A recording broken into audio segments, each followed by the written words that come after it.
What's up, you guys? Damn right I got knives here. Yeah, what's up? Some sleep there at the intro. That's right. How's everybody doing? Thank you guys for tuning in here. Yeah, it's been a while. I'm excited to do this one. Hopefully some more people will be jumping on here. A lot has been going on. I took that break going to Blade Show West, which was amazing, and then I kind of didn't come back for a bit because I've been so busy with other things. There's been drops and just things going on, holidays, life, blah blah blah, and I was like, damn, I need to get back on it, do some more episodes. So I have some people in the works coming up, and starting it off with Metal Mark is going to be awesome. One of the things got new BB Barfly colors with the Damn Right I Got knives in it. Shop Soet, black and blue, turquoise and silver. Pretty similar to before, except for now we added over here a little Shop Soet logo, but whole new colorway.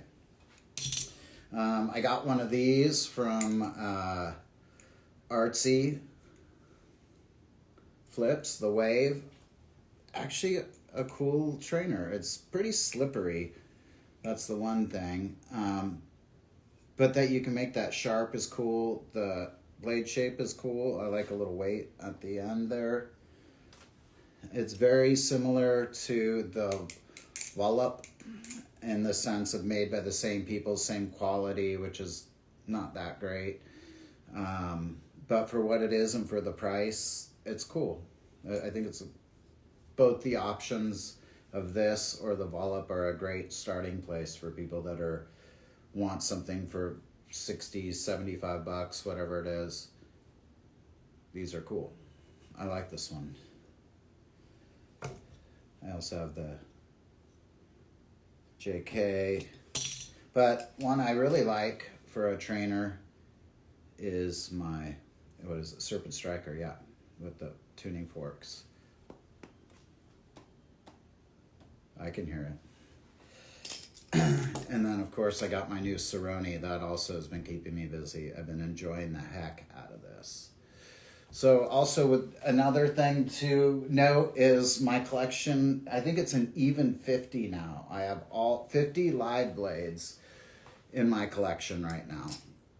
It might be 51, something like that, and then the rest are trainers. But I focus most of my collection on the live blades. Blade Bay has now 500 plus members, and I'm doing a giveaway for a shirt or a hoodie. I just haven't done it yet. I'll do it, but I'm also going to be doing a giveaway for this in here,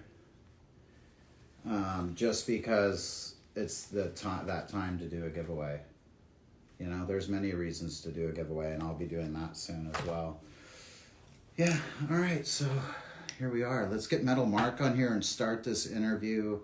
That's what's been going on. There's some other exciting news that's been going on too that I will get into soon enough.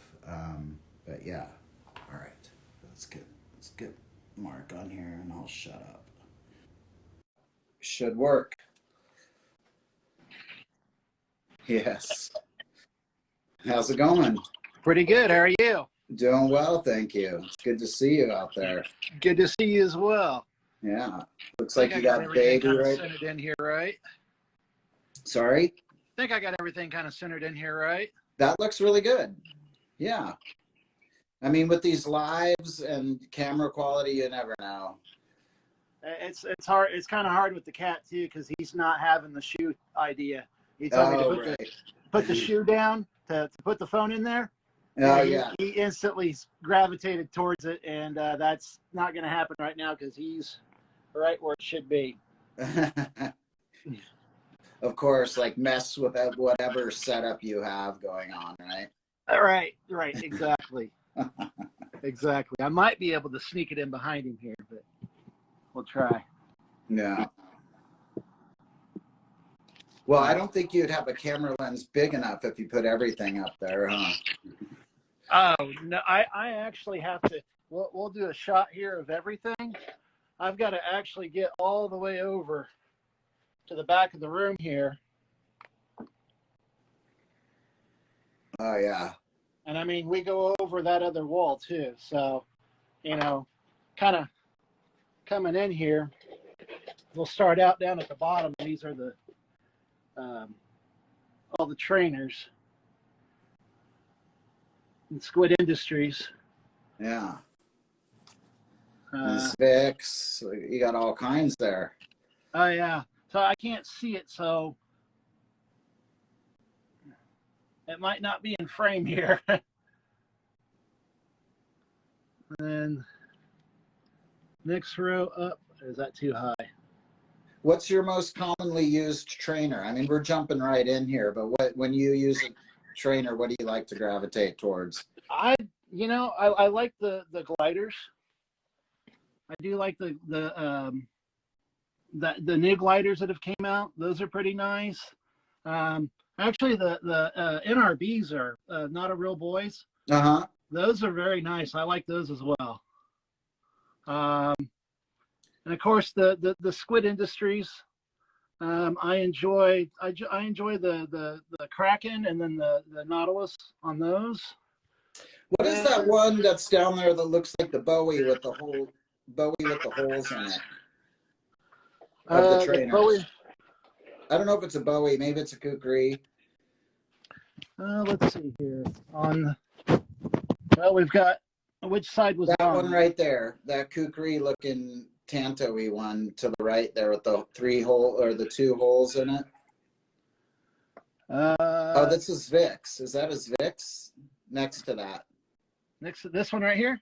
Yeah. That's the NRB.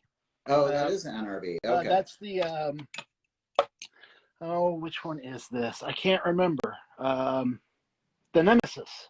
Oh, right. Yeah, he came out with a live blade for this one as well. But yeah, it's got a nice feel to it. I mean, it's hard to do this with the phone. You're good, man.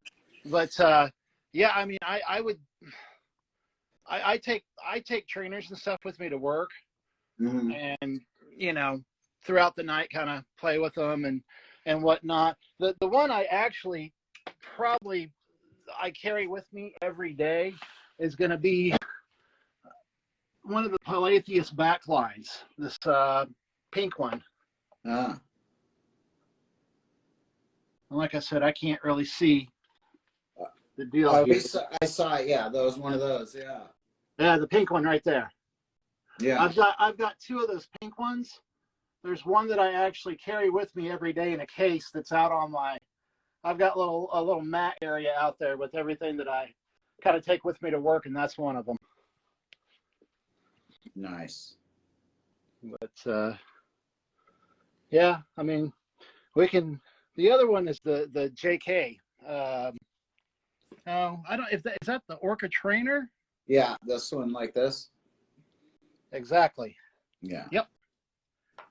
Yep, I do enjoy that one as well. What else is there? Oh, the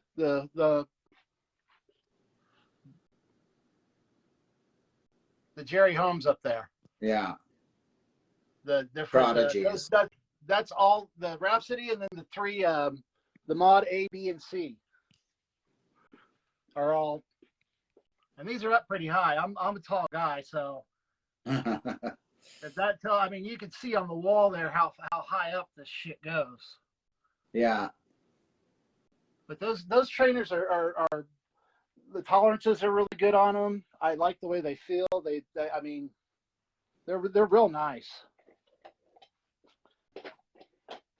Nice. Anything else you want to? Because we jumped right into the collection.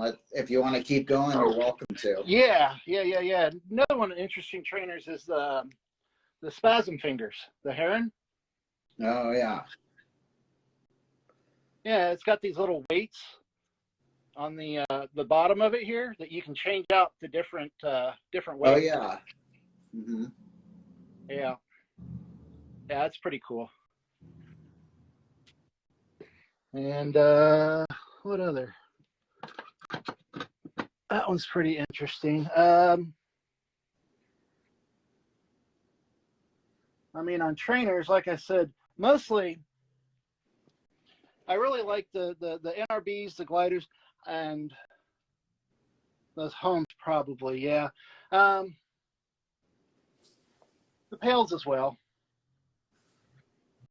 Of course, they're a little high for trainers, but you know, I enjoy it. I don't really flip live too much. I had a blood infection a while back, and I've really got to be careful with handling shit like that. Like at work, I get cut quite a bit and stuff, and I'm really prone to infection now. So it's almost like I've got to kind of sacrifice certain things. And one of them is I really can't be taking a chance with getting an infection by flipping live blades. So I've kind of had to, I still do it even though I shouldn't, but not really that much. Right. And what do you do for work? I'm a diesel mechanic. You're a mechanic? Yeah, diesel mechanic, yep. Diesel mechanic. Oh, cool. Yep. Oh, yeah. Like big semis and stuff? Yeah, exactly. Yep. Because I noticed too your red toolbox back there, and I have one of those, and I was like, damn, I should bring that into my room to work on my knives. Oh, dude, it works. I've got drawers that I pull out. Here, I'll show you. Like what I'll do is there's all my tools and shit for knives. I've got 2 Wea sets and then some Wera. You got to have good tools if you're messing around with that shit. For sure. I've stripped so many bits and stuff. Oh, man, that's the worst. Yeah. That's the absolute worst. But yeah, it's a really cool idea because you can actually kind of position different drawers to have work areas. You know? Like, for example, I've got like, just screwdrivers and stuff in this drawer, which these are all original snap-ons that my grandpa owned. The old handled ones, you can't get these anymore. Like if you break them, the warranty doesn't cover them. But like I always leave little areas open here so I can lay stuff down and work on it. Oh, so you're working right inside the shelf there. Right, exactly. Yeah, you just kind of, pull a drawer out and have a little open area there. Put something with a little magnet catch or something so your screws don't go anywhere. But yeah, I've got like 3 toolboxes in the house here. Where do you live? I live in Kansas City, Kansas. How's it out there? Oh, I mean, it's the cost of living's low enough to where I can afford shit like this. I'm doing pretty well off for what I am and whatnot. So I can't complain about it too much. I mean, it's cold. There's not a whole lot to do out here, but Are there other collectors or flippers near you that you know? Yes. In fact, we've got several over in the Kansas and Missouri side. We kind of do meets every once in a while, but some of them live pretty far out in Kansas. I mean, I say Kansas, and it's there's one guy, Ryan. He lives down almost where Oklahoma's at, but I mean, he makes it for meets and such, and that's a drive. That's like a 3-hour drive. How often do you have a meetup, would you say? Oh, maybe every year, maybe or so. Uh-huh. It's really tough for people to kind of, have families and stuff like that to have the time to spend doing, stuff like this. So he's gotten a hotel room and stayed before for some of the meets that we've had. So, it's kind of a big deal to make for some people to take the time. Yeah. It's so hard to get everybody's schedules to work. We do that here in San Diego, and it's like we have a group thread and we message out and everybody's can. You can never get everybody to show up. Yeah, no, it's damn near impossible. I mean, and that's just the way life goes. Yeah. Um, so, what was your first knife? How did you first get into this? Do you remember a very first pocket knife, or what was your fascination, that spark that started this kind of thing? Well, it's gonna be up in that. I don't know if you can see it, but up in the right hand or that far corner there, Uh-huh. a little junk Chinese knife that I won out of a crane machine in like 1985, I think it was. This is back whenever, you know, carnivals and stuff would come through town, and they literally had these cranes with knives in them, and they'd have butterfly knives, and it was like $1 to play it. I won one, and that's where it started. And did you start flipping kind of back then, or just kind of more holding it? I learned how to do, like, you know, the flip it out from the latch and stuff like that. I never was really good at it by any means, but you know, I tried. Nice. Yeah. When you're a kid like that, man, getting a knife like that is just like super awesome. Oh, my mom was pissed. She was like, "Where did you get that thing from?" But you know, back in the 80s, shit was more relaxed, you know.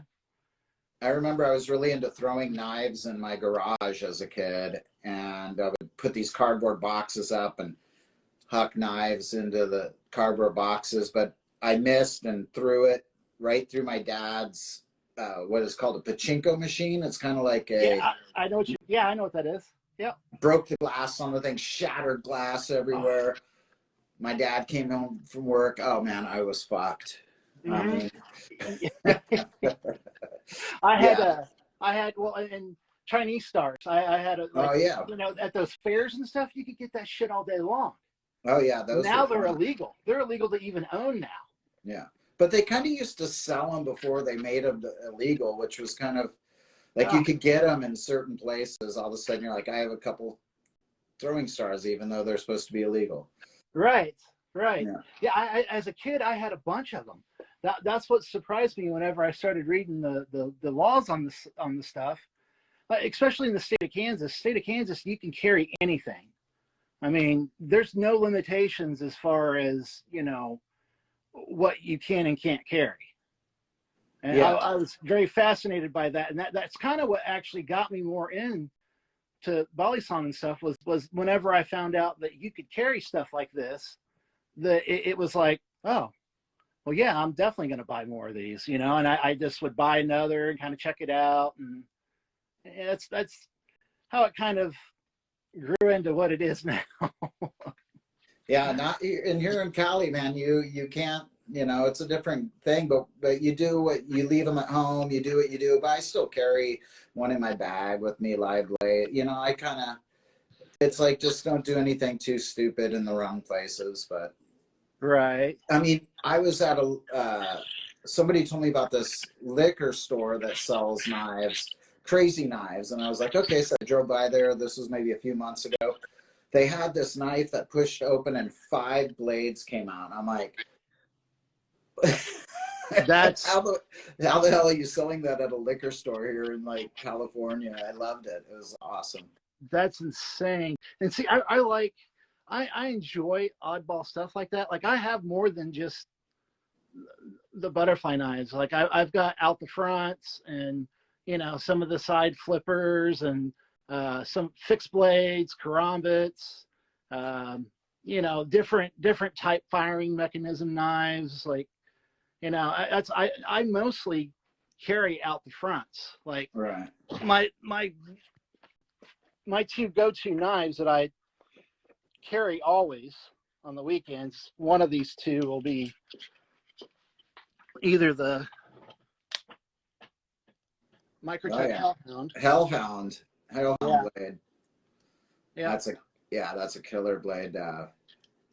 And I mean, I use it. I don't baby it. And then this one I just got this last week. It's Makora 2. Oh yeah. It's a double edge, but it's got some teeth on it. Heck yeah. It's weird because I love this one. It's so light. Like the insides are nickel, And it's got the and you can glass tell the difference. scrapers at the end. All the hardware and all the internals on it. Huh. Yeah, it's weird. I mean, you can tell the weight difference between these two. Like I can't even tell that this other one's in my pocket half the time. Right. I've got to like reach down and feel for it to make sure that it's still there. That's sometimes the problem with those really light knives. I had a Microtech UTX 70 CA, and that thing, you just, if you left it out of your, if you let it fall, you didn't even know. Oh yeah, I've got a little 70. Yeah, I've got one of those in a case. I've got like out by my door there. I've got a case of knives of little bitty ones because if I carry a butterfly knife, I'll typically carry a small fixed blade, or like I've got a little Chav's utility razor that I'll to cut stuff with or whatnot. So yeah, there's still a stigma with butterfly knives. If you're out in public, you don't want to really flip that open to cut something open or something. I mean, yeah, it's absolutely legal to carry them here and whatnot, but you still want to kind of, operate within whatever for other people around. I mean, we can carry around. Don't walk down the street carrying an AR-15 kind of thing. No, actually, you can. I mean, you can, but I mean, I'm saying it's like people who do that. You're like, really? Do you need to do that? Yeah, absolutely. We have open carry. I mean, there's one thing, people carry a gun on their side, but when people walk down the street, like, it's like you're gonna freak people out. Exactly. Yeah. I it's open carry here, which is still kind of an odd thing for me. It's like, I don't know. I don't. I do carry them occasionally, just like if I'm going to the casino or something. I've got like a whole safe and everything that I'll lock it up in. I don't take it in. You can't take them inside certain places, obviously, but I'm responsible with keeping it locked up and whatnot. And then as I go to travel, then I'll take it out of the locked case and put it close by me. And it's the area I live in is rough. There's a lot of crime around here and whatnot, and it goes with pretty much anywhere now. These days, that's just the way it is. But I definitely don't want to get caught out without having something. One knife I still want a Microtech Halo someday. You probably have one. Well, I have one, but it's not an original. It's a clone. Oh, really? Yeah, I just can't bring myself to pay $700 for something that I'm not going to carry. Right. I say that with some of the shit that I have up here, but that Halo, I bought one off of Wish like a while back, and actually I take that back. It was DHgate, and when it arrived, that mechanism had fired, and it went through 3 cardboard boxes. Jesus Christ! It was sticking out. The blade was literally sticking out of that box still, and I was like, I don't know if that's something I want to carry with it, And this was the Halo that didn't have the lock on it. Oh, right. So it was, the button was shipped to you that way, like came out of the shipping. Yeah, it came. It when it arrived here, the damn thing had fired through the box. Shit. Yeah, I'm surprised. Like, my postman's really cool. Like, in fact, he makes sure that I get everything. Like, we've got a little system worked out where he'll go and stash a package like in my pickup for me. Okay. So that's sure I get it. So since we touched on that for a moment, what's your vibe on clones? I mean, do you or do you even want to go there? Well, no, absolutely. I'll go there. Here's my thought process on it. For the small independent guys, that are doing this, I think it's a shithead thing to support clones in that realm. You know, when you got like, you know, Julian Klein or JP Palacios, or, you know, whoever's out there that's spending the time to make these knives, you know, don't buy clones of those. On the flip side, Benchmade, Microtech, they don't care about our community at all. And I say, fuck it. I mean, it's, those knives are harder to find every day. The prices go up on them. I mean, you know, they're not going to take the time to design anything to come back. So if your options, if you want to check something out, then that's the realm you got to go sometimes. Yeah, okay. You know, Fair enough. like, you know, like that Halo. Yeah, I've got a Nemesis 4, a Halo, and one of the old Macora 2s I bought as clones for the Microtechs. Now, yeah, I bought the clones to check out to see how they work and whatnot, but you know, I've given my money 10 times over to Microtech when it comes to out the fronts and you know, other knives that they've designed. I've supported them in that way for the ones that, you know, I actually do use. So going back to collecting, so when you, on your journey, you started collecting some, you had some as a kid, and that just grew over time, the whole time you've been collecting for however many years? Well, it really... Or was there a point where it like got more serious, like you realized, oh, there's all this stuff, made new makers, people I want to be involved in and hunt after? You know, what started it all, the funny thing was that, you know, working as a diesel mechanic, you want to free your pockets up because you're always carrying shit and tools and whatnot. And it always seems like you never have enough room or something's in the way or whatever the case may be. And I used to carry just a buck 110. And, you know, the goddamn thing would always be in the way. So I started looking into lighter knives to carry, and I ran into, I ended up going with the Spyderco Delica 4. And like, that's what started like the collecting in, because when I got the knife, it was real sleek looking. It you know, the opening was a little hard to get on it because the Delica's not a flip, you know, knife. It's a smaller type knife that's light, and you know, I really liked the way it felt, and so I bought another Spyderco because I'm like, well, that one will just stay at home. I'll use this one here, and I used it for a while, and it got ran over by a truck. We had a truck that was a sales truck, and batteries were dead on it, and we had to pop the clutch on it. Well, my knife fell out of my pocket, and the truck ran it over. And that design was the lightweight model, and it didn't have any internals, so that it was all pretty much plastic. Where it cracked at, that knife, it would never work right. And they never designed anything for that blade to fit. So, I mean, that unfortunately was kind of one of them that, you know, had to get thrown to the curb. But, you know, it happens. That's what happens when you use them for work. You know, you're going to tear them up. And Right. that's kind of what started the whole, like, actually collecting thing. I think what really got it too was I was... Cheers, by the way. Oh yeah, cheers for sure, man. I don't know if you're drinking anything, but cheers. No. I started actually like spending the money on collecting after I got divorced. I ended up getting a better job after the divorce and everything.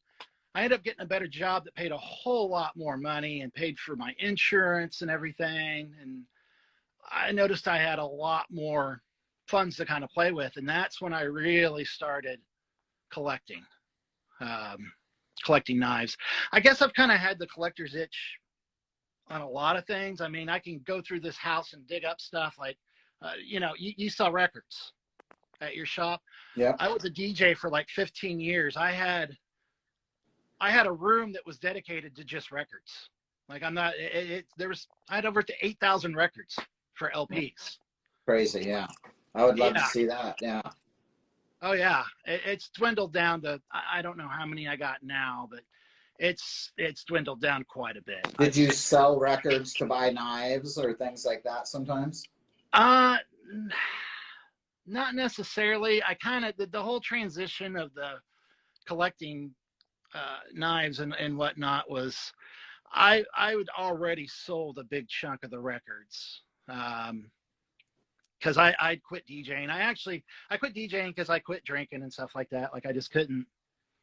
I wasn't able to control myself on that. So I kind of, you know, I had to kind of put that to the wayside and go from there. But I like your Metallica shirt, by the way. oh, thank you very much. Yeah, Yeah.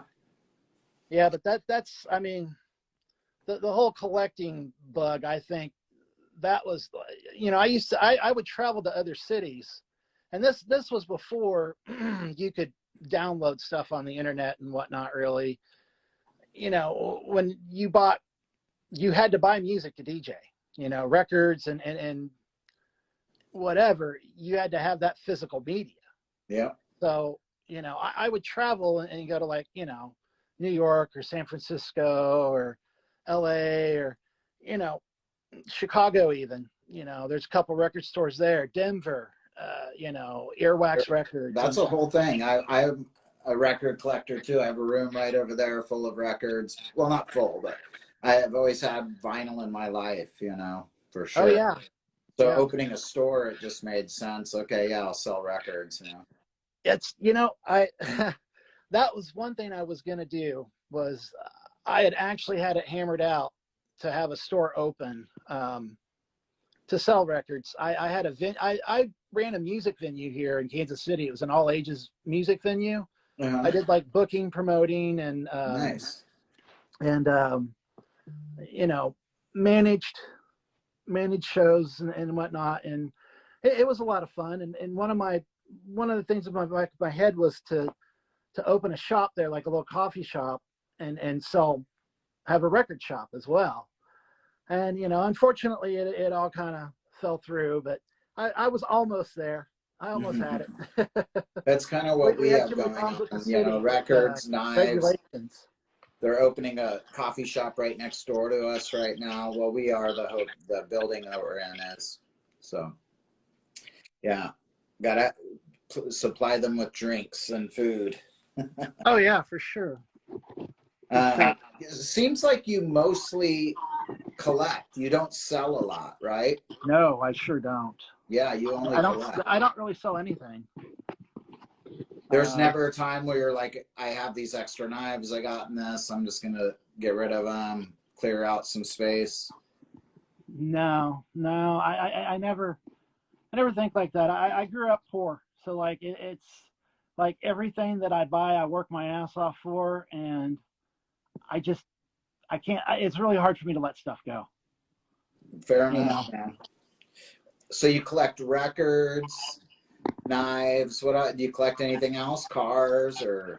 I'm into car engines? audio. I've got a pretty big system in my truck. It's about 6,000 watts of speakers. 6,000 watts. It's 215s, but I've got them mounted inverted to where it's like that whole inside of that cab is a speaker box. Wow. Now, what type of truck do you drive? It's a Ford F-150. It's like a 2008. It's paid for. And where do you keep 15s in that? Behind the seats? It's a crew cab, so it's got like the half seats in the back. Oh yeah. Okay. Oh yeah, there's no room. It's those things, they take up everything. I've got all the amps mounted like underneath the seats and everything. Like I've mounted them to the boards, and then I like I said, I live in a high crime area, so even the speakers and everything, I've actually went through and mounted like wiring, security wiring to it, to where it's bolted to the frame. Oh wow. So you're gonna have to get in there and cut stuff out if you want them, and even then they're big and cumbersome, and it's gonna be a pain in the ass getting those things out. Right. It's not gonna be worth it. And so you're a music fan. Oh, You absolutely. you Yeah. picked the intro song of the of Sleep there, which I'm also a fan of Sleep. Um, I like that kind of stuff. I grew up a lot listening to things like that, Metallica, and I was more into punk rock stuff growing up. And then there was that crossover stuff that happened for sure. Right. And I love all that Slayer, Metallica, Sleep kind of even took it in a different place. Black Sabbathy kind of heavy shit. Have you always lived out in California? Pretty much, yeah. I lived Pretty up in much. Oregon for a while and Italy as a kid, but Oh, nice. my essential growing up was here in California. I'm a California boy. Yeah. Gotcha. Well, I mean, Yeah. and the reason I asked is, musically, there's so much. When you mentioned punk rock, you guys had Orange County and all that area. I mean, it's so rich in history of what was going on. That pioneered that stuff, and it's so cool that having an area like that where it's where it started, I guess, Yeah. in some of the realms of it. Yeah, music is huge in Southern California. I mean, all of California, but yeah, I mean, I grew up, from when I was 15, 16, playing in bands and going to shows and collecting records and it being a huge part of my life. I think Still what is. really got me into like the whole punk rock thing and everything was skateboarding. I skateboarded a lot when I was younger, and you would get Thrasher magazine and whatnot. You'd go through the little ads, and it would have like SST Records or Suicidal Tendencies, Triple M, Heck yeah, and when they crossed over skating into music. oh man, I love thrash. Yeah. Like, And I say it all the time. Balisongs is a lot like where I feel there's similar crossover where it has this kind of danger element that's kind of right, like related to absolutely. music. I don't know. That makes a lot of sense, the crossover there to music. Oh yeah, absolutely, Yeah. absolutely. Yeah. Yeah, for sure. Um, so do you like all kinds of music? Do you like metal, hip hop? I mean, are you Everything. Oh a yeah, bit of everything? absolutely. Yeah. Yeah, that's why I love folk music, like old Leonard Cohen and Yeah. Oh yeah. and Beach Boys, Rolling Stones, to punk rock, all kinds of punk rock, independent. There's a lot of great new bands. Yeah. I think as you get older, it's your appreciation broadens, Hmm. and it's like when you get to be guys our age, you're into you've heard a lot of different things, and you're into everything. I know better when I don't like it. Like if I don't like that. I don't like Right. that. Yeah. Yeah. Yeah. Absolutely. Yeah. Yeah. Otherwise, I like everything. Yeah.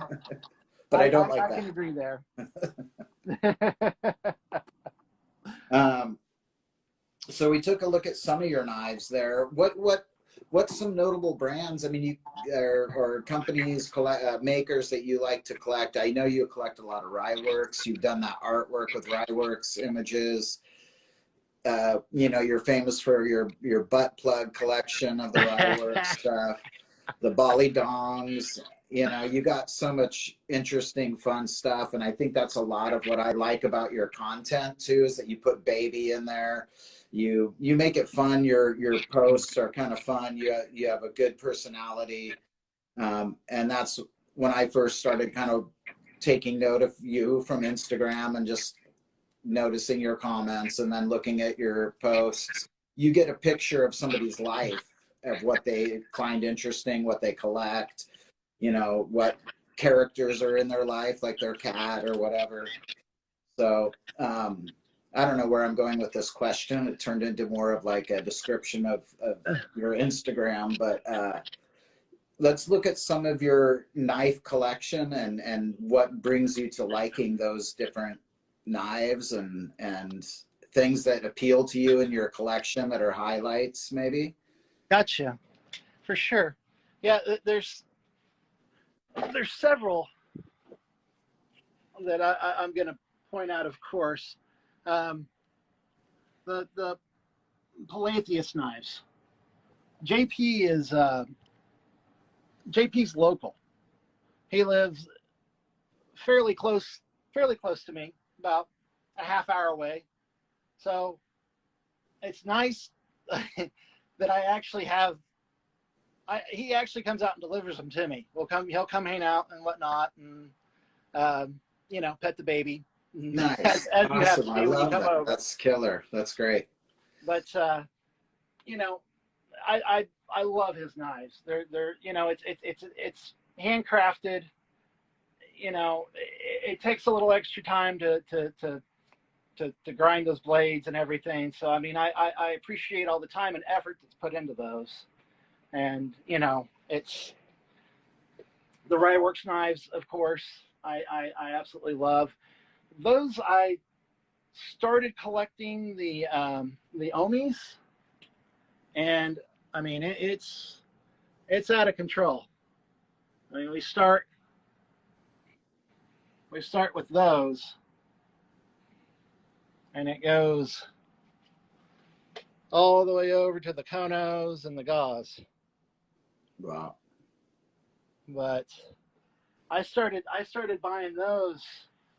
The funny thing is, I bought my first Omi off of PVK Vegas, and I just bought it on a whim. I was like, that looks pretty cool. I like that. It was the CX design, the #1, and so I picked it up, and I was like, you know, I like the way it feels and everything, and I happened to find like the #2 Bowie, and I started looking into it, and I saw the harpoon. I'm like, well, I want that harpoon knife. So, as you know, that was damn near impossible to find. And even back when I started collecting, it was difficult to get. He just really wasn't. He was kind of on the tail end of making the Omis. So it was by luck that I got a harpoon. It was secondary market, and I found it on Facebook. There's a gentleman on, you know, guy. His name's Ron. I don't. His handle's SkyBlue314. Uh-huh. I talked to him from Facebook. He's the one that got me onto Instagram. I had an old Instagram account, and I never got on it. I never really was into it. Because I mean, social media for me before was all about promotion. You know, what I DJ'd for like 7 nights a week. I ran and booked shows at a club. So everything that I used social media for was advertising. So, you know, it was kind of an odd thing to me, because I didn't have the time to really, you know, to do anything with social media rather than promote stuff. Right. So, you know, I started, you know, noticing the different knife things and stuff on Instagram. And I started liking Instagram more because it seems like it's less bullshit. There's more pictures and there's less arguing and such. Like with Facebook, it's just so much bickering and I mean, not really the Balisong groups. I mean, there's a lot of the other knife groups. There's just, you know, it's just what it is. Yeah. Even though I do an interview channel thing, I'm not a big talker. Yeah. Like, I don't get on there and I mean, I do make comments here and there, but if it gets weird, I bail. Yeah, I hear you. I'm just like, I hear you. Not into it. It for some reason, I think with Facebook, it just brings that out to where it's. That's why I never got into Twitter. Twitter to me is just all talking bullshit. You know. I don't. You know what? I don't use Twitter at all. Yeah, I don't either. I made an account and I made one post on it, and I was like, okay, I don't get it. Right. I'm not gonna mess with it. Right. But some of the other makers that I don't want to forget. You know. Oh yeah, how many Konos do you have, real quick? What's that? How many Konos do you have? I've got 3. I've got the Shinogi, the Kagaruso, and the Asaruko. Nice. I don't know if I'm getting zoomed there or not because I can't see. Oh, we can see them. Yeah. Nice. Go ahead. Back to where you were. Sorry. That's okay. Oh God, those were, trying to get that Kono was like the most grueling thing ever. It took me 2 years of in fact, the way I did it was I only had Ryu on us for notifications. So anytime my phone would alert for Instagram, I would shoot out of bed. Like because it was only his post that I had my phone on notifications for. Yeah. I can't tell you how many times I failed trying to get that damn thing. I mean, it was heartbreaking. I would lose sleep. I mean, I'd hear that thing, or he would post something that was nothing related to a drop. You know what I mean? He did surprise drops like that, and it was so difficult getting his knives. Right. But yeah, getting the Shinogi was definitely, I don't know, that was a victory for me. Nice. Before I forget some of these that I wanted to mention. Yes, please. Makers, go ahead. Julian, JK Design, of course, and Joe Hansen. I mean, those guys are awesome independent makers as well. You know, they deserve the money they get for their knives. They're involved with the community. You know, if people give them input as far as to what they can do differently, they take that input and put it towards the knives. And I really look up to that. That's something that more companies should do, you know. Yeah.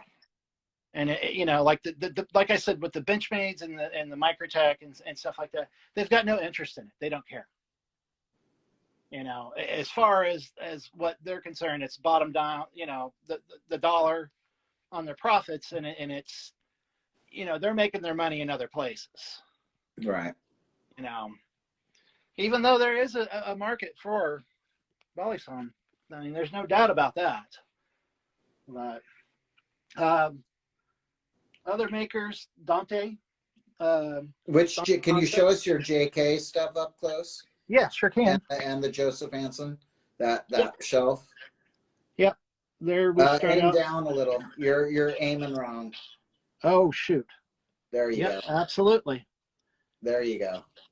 Okay, so first off, there's a baby picture here.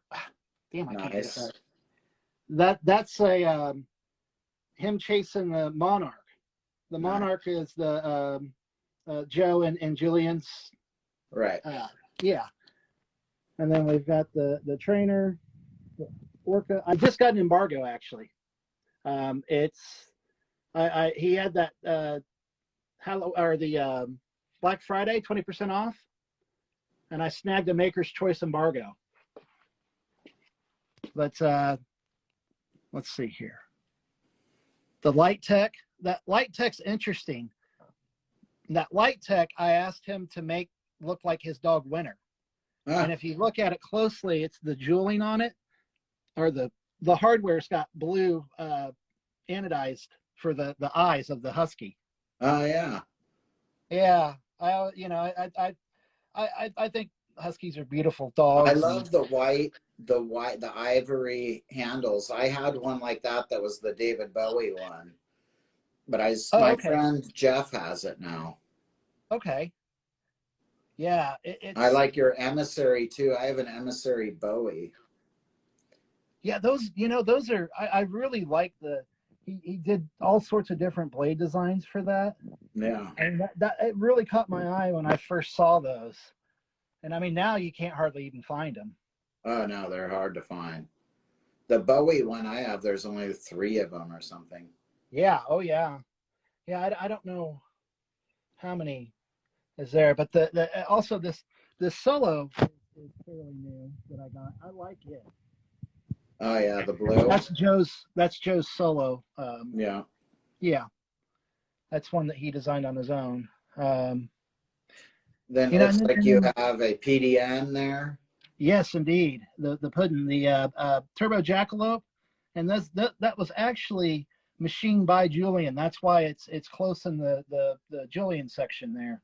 Yep, I kind of do the same thing with mine. I have a section where anything JK touched, it's in that section. Yeah, he does a lot. Yeah. There's no doubt about that. And next to the pudding there is there's an ELB.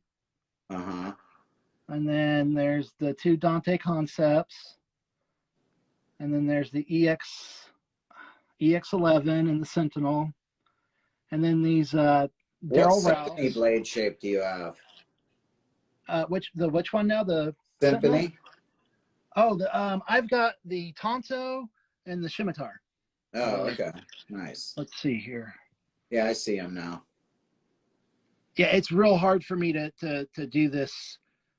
You're okay. The angle It's that I'm okay, looking man. at, yeah, I'm like I can't see it, but I can barely see it. You're doing good. Okay, yeah, it should be the pink is the Scimitar and the green's the Tonto. Yeah. Yeah, and then there's these over here. I really like my Daryl Ralphs. I've got, and there's a story behind that. He actually. The Geminis, is that what those are? Yeah, they're the Gemini. Yeah, I have one. I love it. Man, I love that knife. I know there's negative connotation with Daryl Ralph on different aspects. Oh yeah. That's a big Tonto. I like that. Yeah. Yeah, I really like that. That's cool. Yeah, with XK did the yeah, that frosted, that blue. It's the flipper's grip. Yeah, like an orange peel almost. Yeah, it's interesting. It's like not sticky, but it's grippy, but not harsh in any way. It's hard to explain. It just feels really good. XK does awesome work. I know. He's done that emissary. He did the mod work on that one. Oh, nice. And then also the let's see here, the matrices. Oh yeah, matrix. Yeah. What kind of matrix do you have? Is it a matrix 2 or where it's the channelage or the full channel or the sandwich? Well, I've got 3 different ones here, and I'm going to grab each one. There's, I think to start with, this one here was I think one of the original 2s. Oh yeah. And it doesn't have. It's just got the spacers. Right. Okay. I mean, there's no. But then on the next one I've got is a Bowie, and it's got a little bit different setup. I think it might be no. I'm wrong. It's got the spacers. Damn it. Yeah, we see it. Okay. But the last one here, and this one's one of my favorites for flipping.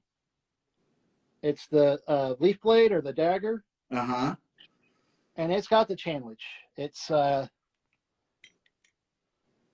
yeah, the channelage I feel is the way to go with this. They're so good to flip.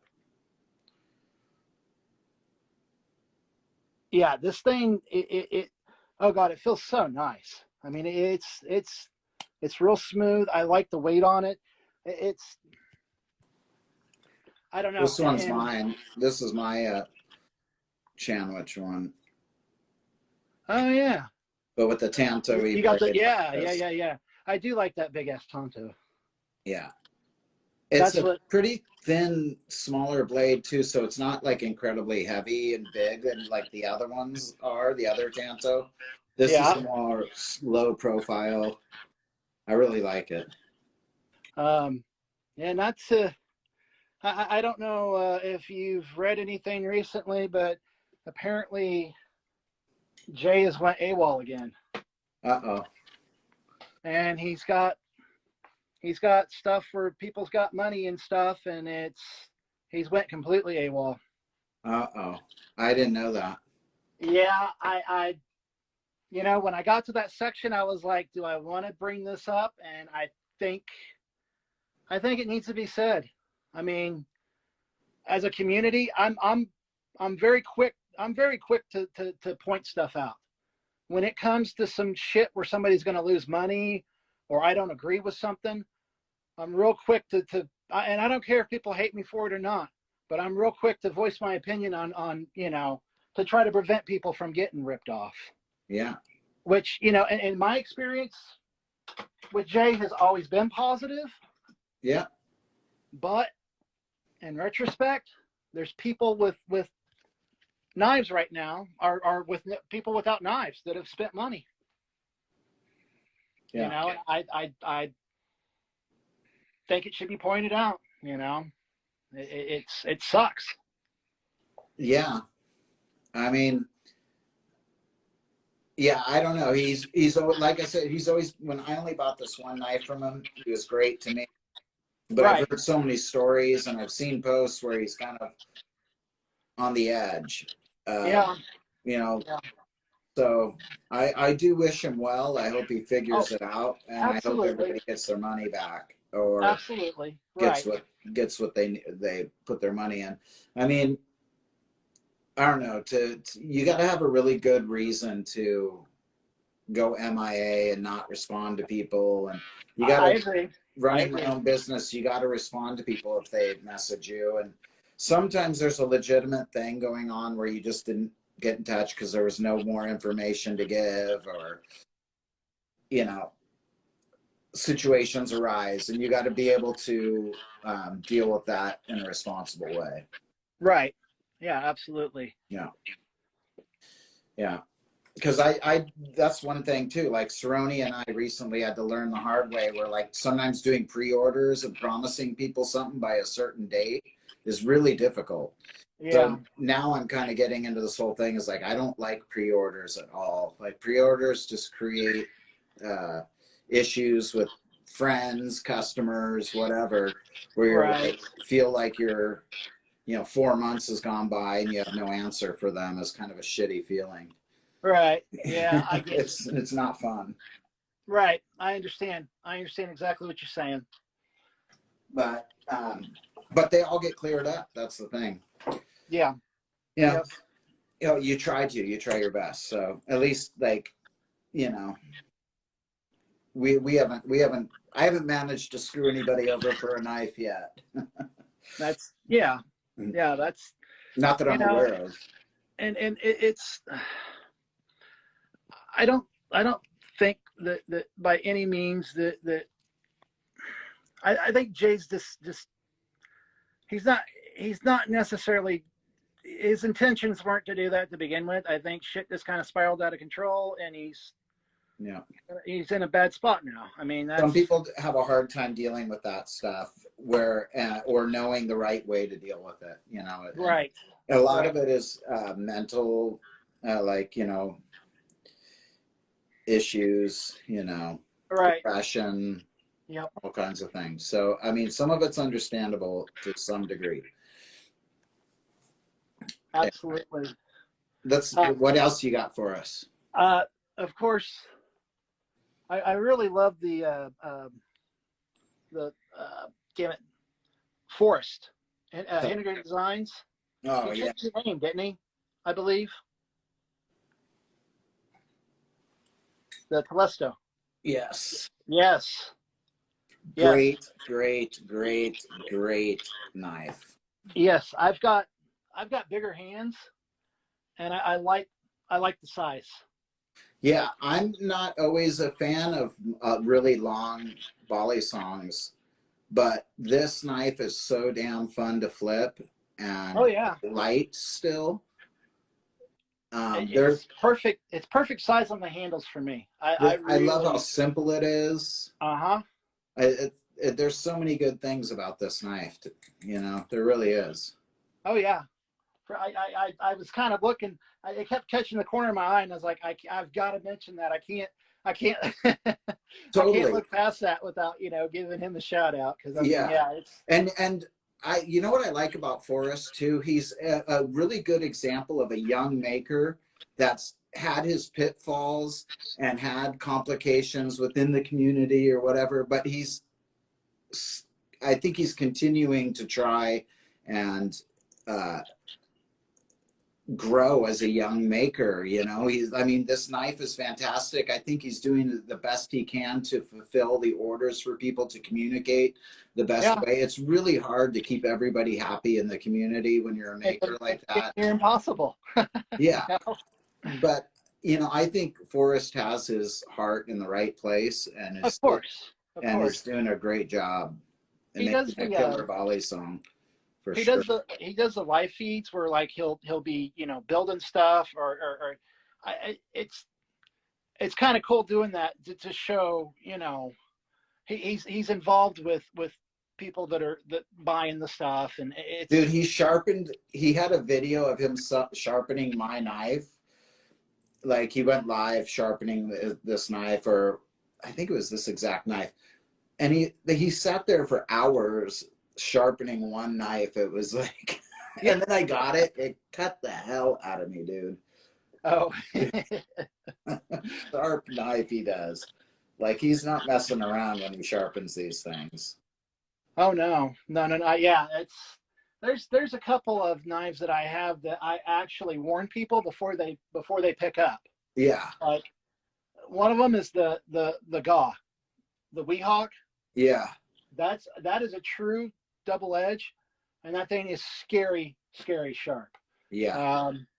The other one is the Bali sword. Oh God. Yeah. Yeah. That's scary. I didn't know you had one of those. Oh no, absolutely. Is It's that the Oak Forge? no. This is the Atrops knife from Russia. Oh, that. Yes. You got one of those. Yes. Getting it in the frame is hard, but yeah, I mean this thing is massive. So that's not like the demon shape. What is that? Just Yeah, it's demon. panta? It's a demon. Is it? Absolutely. It is. Okay. It comes up to a point a little bit. Yeah. Oh, it's sharp. I don't know if you've seen videos of like when he makes these, he'll like, you know, cut through milk cartons and stuff like that, like full of water, like it's butter. And are those aluminum, the light handles? Yeah, these are aluminum. Check You this know, out, dude. Check this out. I have the mini regular version. that is. Yeah, absolutely. It's his little brother. Mine seems to have that a Yeah, little, yours is more of that curved. but the same idea. Well, I mean, when you start going with stock that big for a blade, you're not. Yeah, how are you gonna get a design? It's gonna be crazy. Yeah. Yeah, yeah. I've got another really cool one by him that was a one-off um, that I got on an auction, but it's a. I'm going to point it here. It's that double edge one. Oh yeah. I think he called it a archangel, or I don't remember what. He's got names for every knife. There's one on here The that I have. the blade has a name, and then the handles have a name. Yeah, yeah, and see that Bali sword I got several years ago on a Black Friday sale, and I'm wanting to say that I got that thing for $150 after all the discounts. Jesus. Yeah, they're like I think 700 for the titanium handled ones. You know, I'm not really concerned with it having tap. It's a Bali sword. Yeah. It is what it is. True. Now this one's interesting buying. Is that double edge? Yes. Yeah, what's that? Yeah, it's scary. All his stuff is scary sharp. Yeah. I had a striker by him that was insanely sharp. Yes, that's the straight razor. Yes. Yeah, I had him. There's a custom that I had him make of a Sesawat. What? Yeah.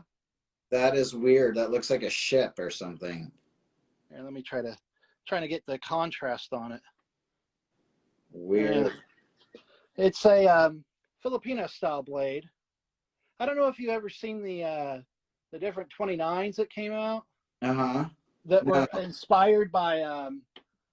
Have you ever seen the? It's like a little, oh, like a real touristy type thing. It's like, you know, the different weapons, like Filipino weapons, Okay. and it's a lot of different, like, you know, swords and such that the Moors used. It's very interesting. I mean, they adopted a lot of those sword styles and such. But I mean, like, oh, for example, Terry Gwynn's another maker that I love his work, and this thing is amazing. It's a Camplin blade. Oh yeah, I've seen that. Yeah. It looks like some sort of sea creature. Like Right, a right. And what these were designed for, it was a sword that the Moors used, and it was they would use it for beheading people. like a guillotine down the middle. Yes. Yeah, not fun. Yeah, it was used to decapitate people. But there's and this by the way, this knife is gorgeous. It's got yeah, the handles are makutai, and it's probably not going to be able to show up in this light. What's with that horn shape going opposite directions, like a kind of like a yin and yang? It's like a goldish. There's gold. So it's Can, makutai, and it's blue, purple, and gold. no, but the shape of the horns, Oh yeah, it's like a yeah, yin and yang. yeah. Man, I am having trouble getting this stuff to line up. Yeah, that's weird. I know. Yeah, That is so weird. yeah. This was a complete custom I had done by Terry, and I've got to say he's, my goodness, I love his work, and he's just top notch. The other guy for customs too is I don't know if you've ever seen it, but Clark. Uh-huh. Yes, he did the Yeah. That's like almost like the Cerrone Falcon almost. yeah. This is a dragon skin, I think maybe. Yeah, that does not look fun to be stuck by. Oh no, he's sharp. It's he was telling me on the sharpening on the edges. Now this thing we kind of went all out on. It's the handles on it are zirconium and burl, Whoa. and I'm having trouble getting good light. So zirconium bolsters and then burl Oh yeah, wood. all the handle parts here you see, that's zirconium. So I mean, this thing's heavy. It's not really a flipper. It's a showpiece. And then there's wood burl in it. Yeah, the middle here. It's wood burl. Nice. Yeah, that's burl. Like some sort of ebony wood or something. It's blue. Oh wow. Yeah. We Amazing. originally were trying mammoth tooth, and Uh, it broke because he was wanting to try something exotic and something that was exotic and different. So we were going to do mammoth tooth, but the mammoth tooth was real brittle. And there's another one here that he made. I went ahead and went with two of them because he kind of said he was maybe not going to be making knives anymore. So I bought two. But this is the herringbone, I think, on the blade. oh wow. And then it's got like a carbon fiber and on the handles here. Wild. Yeah, it's those are another, like, you know, custom design. I really enjoy stuff like that. And then, you know, I can't go without saying the Balisongs. Oh yeah, we got to see the Balisongs. Oh yes. Who makes those now? GP Okay. Griff GP blades. Do they flip good? Yes, they do phenomenally. It's funny because I mean, if after we get done here, Go to his page. It's GP Blades, and look at his artwork, or I mean his knives. I say it's Wait, art. can you show us that again? Show us Yeah, again. yeah, sure can. My question is,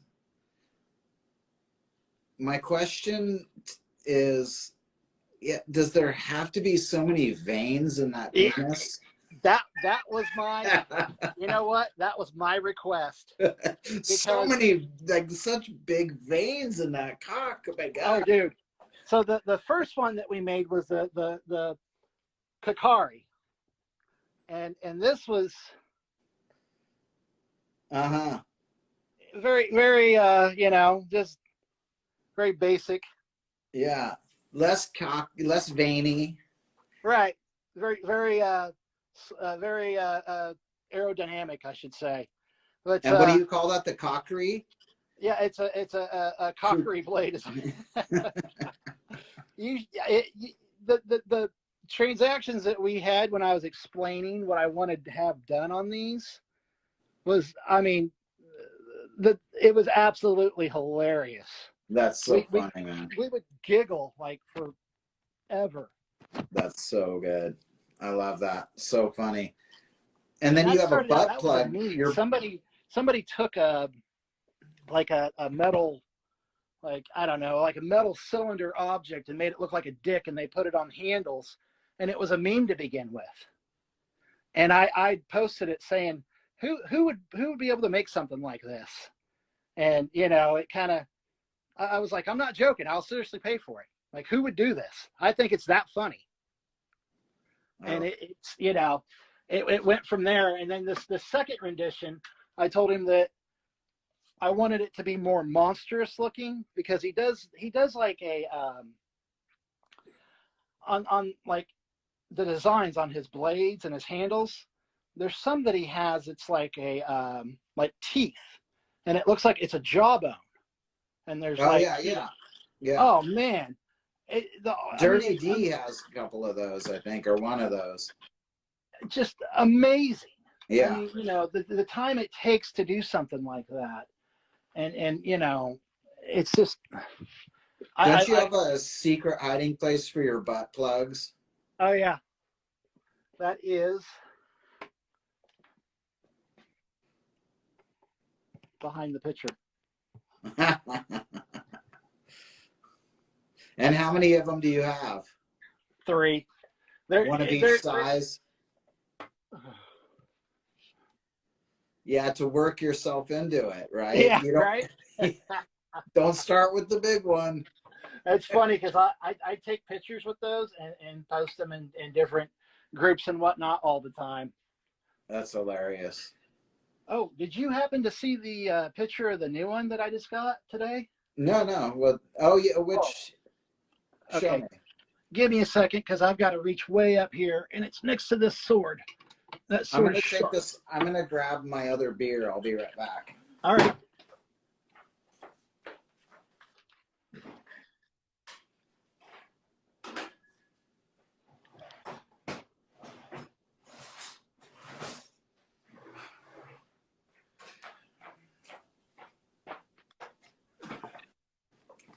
All right, time for my second beer here. This was a gift from my father-in-law for a birthday gift of sorts. I had a birthday recently. Baby says happy birthday. Oh yeah, baby, what's up? We haven't talked about you yet. We're getting to you. We're gonna still talk about you. Yeah, we'll get to him. Aw. He's a funny little guy. I have 2 black cats, Mister and Pia. Oh yeah? Yeah, we named Pia wrong because whenever she goes pee on things, it's like, of course, why did we do that? But not very often anymore. Now it's seldom. But when there's some pee somewhere, we kind of generally know it's her. She usually gets blamed for it. Gotcha. This is what I got in the mail today. Now, I've been looking for this for a while. I saw it on PVK Vegas a while back, and I was like, I kind of slept on it. I was like, there's other stuff I wanted to buy. I was like, I'll get to that at some point. It's a novelty. This is the Microtech Gray White, or otherwise known as the Great yeah. White. I commented on this. Look at the teeth on that thing. God damn it. Hold on. And you got that from PVK Vegas? No. I got this one from a guy on Facebook. Oh, okay. This was on PVK years ago. I've never seen one of those. There's only 50 made. 50. But it was called of course, naturally, with the serrations, the teeth, it got nicknamed the Great White. And I think on the, let's see here, it says the Gray Double Full Serrated. Wow. But the coating on it is, oh, I don't see it now. It's 173-D3GW. And it was, the GW was for gray and white, but it kind of sounds like you're saying Great White. So it got, I see. Turned, with all the teeth there, the Great White. And I've been looking for this thing. I mean, ever since I saw it, I wanted it. And I kind of slept on it. And there was a guy that had it on sale at Facebook, and I snagged it. Is that the only TAC 3 you have? No, I've got another one. Actually, I've got two. I've got three. I've got three TAC 3s. I've got a, I don't know if... Aim down a little. Down? Yeah, there you go. Yeah, I've got that one there, and then I've got a Stormtrooper one that's in my front room that's in a display case of all Star Wars Microtechs. Wow. The Jedi, the green one for the Yoda, the blue Jedi, the red Cypher for the Darth Maul, and so it sounds like from what you're saying from earlier till now is that your knife collection has spilled into other parts of your house. Absolutely. I like it. Absolutely. I wish my wife had let that happen. Oh man, there's display cases all over the place of different knives and such. I mean, for example, like over here, there's some Spydercos that are the tattoo series. Okay, yeah. That are like etched onto the titanium. Yeah, I had one of those. Yeah. And then these are like just little bokers. Nice. Yeah, I mean, there's like little cases. There's Daryl Caston's, which he makes those little bitty butterfly knives. Oh yeah. Let's see here. I mean, there's some Microtech that's crazy stuff. Brass knuckles. Look at all that shit. I didn't realize that. Crazy. Oh yeah, everywhere. I mean, there's shit everywhere. And then as they would say, you are mental. Oh yeah. In a beautiful way. Oh yeah. Yeah, and then there's throughout the house. I mean, there's knives everywhere. But yeah, there's a display that I've got in the front room, and it's got like backlighting and everything of the Microtechs. Do you want to show us? Yeah, we can. All right, do it, man. I'm not going to stop you now.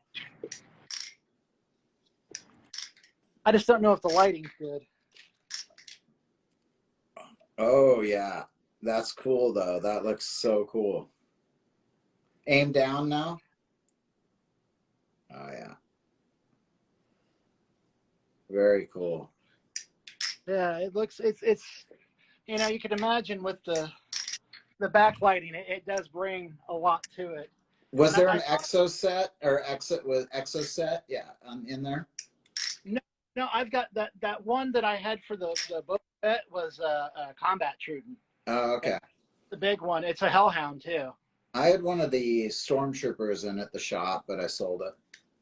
Oh, the you're talking about the little the money clip one? Yes, exactly. Yep.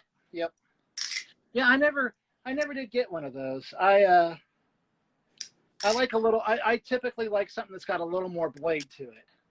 Did you ever get into flipping and making videos or anything, or were you more?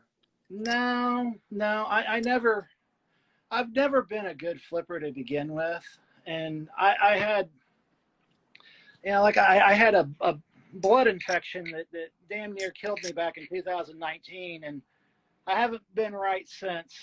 My No, I understand. It's okay. It's just, yeah. Now yeah. my fine motor skills aren't quite good. Some of the medications that they gave me had real bad side effects, Okay. and you can probably tell. Like I've been, the phone gets shaky. I have trouble with my fine motor skills now, but I'm alive, so that's about the only thing you can kind of give or take on. That's so how about this? Where do you so you buy a lot, but what are your normal channels for buying? You talked about PVK Vegas, Instagram, Facebook. Is it a lot of the times it's people in the community? What is your I mean, do you buy from Arizona Knife, Blade HQ, all of it? My preference is to buy directly from a maker. Okay. Terry Gwynn, Julian, Joe, Falatheus, Ryu. I mean, I would much rather give those guys my money directly. That's Trups. That dude,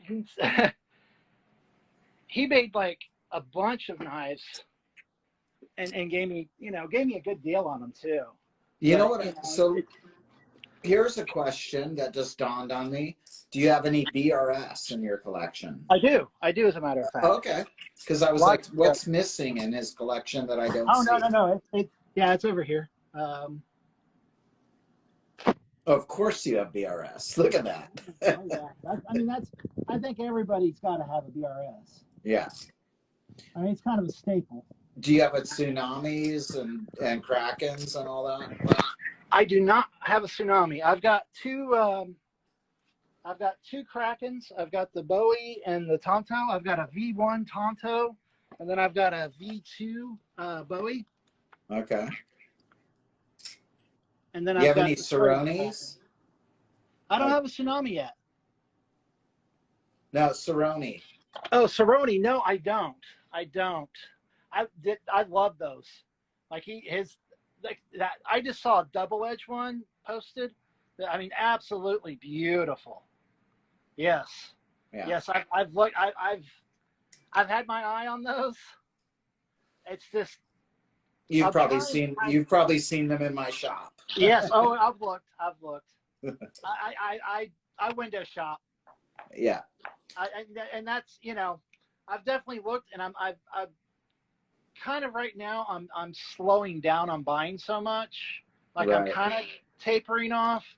I don't spend like I used to. I mean, for a while there, it was kind of out of control. The amount of stuff, and I'll go in spurts. Like like I've got a couple of knives being made and that's going to be sent out, but it's like I need to behave. I can't I can't keep going the way I'm going on it because I need to there's still financial responsibility. Hey man, you got a lot there. What else? Anything else we're forgetting there? These are fun. The NDK Oni. Yeah.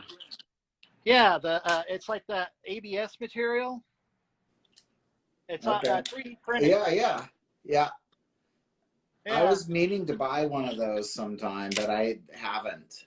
I was talking to him about that. There's a custom one with the dong. Oh, nice. I called it the peony or the peony. So how do you feel about the community and Balisongs? What I mean, do you feel like you have a lot of conversations with people in the community? You're in Facebook with Balisong stuff and Instagram? Absolutely. I mean, there's a lot of good people that I've met through the community, and it's with any community you're going to have good and bad, but I'm going to say for the most part, everything's positive. Do you ever go to Blade Show or anything? I haven't been to a Blade Show. I've been wanting to. My work's pretty demanding as far as when I can have time off and such. How far is Atlanta from you? When blade shows are happening, it's kind of blackout areas because we've got. I work for a grocery distribution place. Anytime it gets close to holidays, we're pretty slammed with work. Right. So, you know, unfortunately, I might make it one year. It would be nice to kind of go out and meet people face to face and whatnot, but you know, maybe one day. I'd want to at least have a couple $1,000s saved up for just buying knives. Oh, you wouldn't be able to get out of there spending only a couple $1,000s. I know. You better bring more like 5 or 6. Right. I meant that you bring that in cash, then the rest you have open on your credit card. There you go.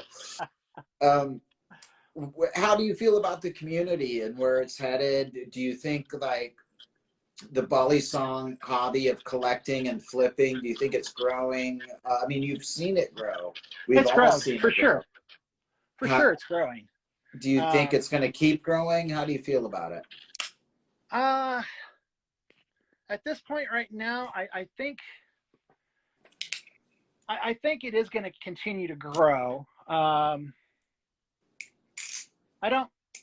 mean, you know, it's hard to tell with trends because I being from the areas that we grew up, I mean, I never would have thought skateboarding would have died, but it died for a while. You know what I mean? Like I never. But then it came back with a vengeance. Now yes, it's like. Yes, it did. And you know, I never thought I would say that, you know, that something like that would die, but it did for a while. It came back, you know, thank God. Yeah. But, you know, and I think, you know, over time trends change and whatnot. And I hope this one stays around. And it's not because I have, you know, money invested in that, because I don't feel that way about my knives. I think of it as an investment, because I don't think I'll ever sell them. I mean, it's also kind of nice that it's a bit exclusive, a little bit, you know, like, you know, you have to dive into this community to get into it, to know a bit about it, you know. You can't, I mean, there's people who are surface with it, and that's a different thing, but it's kind of like the moment you put your toe in, you kind of fall right in the deep end a little bit. You gotta, you know, because you start wanting to learn about all this stuff. It becomes fascinating for people. Right. Yes, indeed. Yeah. Oh, at least for me, that's how it is, you know. One other quick thing, haunted toadstool. Well, we couldn't hear you. We lost you. Haunted toadstool does the pictures like this. Uh-huh. The ones of the baby. Yeah, she does awesome artwork. And it's not just limited to just cats and stuff like that. Like, she does a lot of really cool themed artwork stuff with Balisong. That's a good point. Like how we're talking about the community. There's so much more to our community where it seems like people like Balisongs, but then they have this whole other side that it's very creative hobby that people don't understand, that the creativity behind it, from the designing of the knives to the actual flipping to the logos and Instagram posts. Oh, for sure. Yeah, she did. I don't know if I can say it or not, but she did some commission work for. I can say she's done commission work for some bigger companies. Fairly recent. I don't know for sure if that's something that can be shared or not. I don't know if I should have said that, but that's all right. We'll leave it at that. What makers are you looking out for right now? Are there makers you're watching that you're like, oh, damn, I want to get one of those? Oh, I thought of one that you don't have, which is, have you been watching Mantis's work? Yes, that's on a wish list, of course. Dude, Mantis, I really love his blade shape. Yes. Cool dude, really down to earth, nice guy. Yep. Has the looks, but also the functionality of being a good flipper. Yeah. It's yeah, that's one I definitely have had my eye on. The Ceronis as well. I don't have one of those, and I would love to pick one of those up eventually. Do you have The any other one, fellowship blades? I do not have one of those. I definitely that's something that I would like to have it one day. It's kind of the wish list is so long. It's like, you know what I mean? It's like I'm trying to taper off, so it's like some stuff it's just like I've really got a limit as to far as, you know, what I'm getting. So Have you ever had any work by Chad Hammer?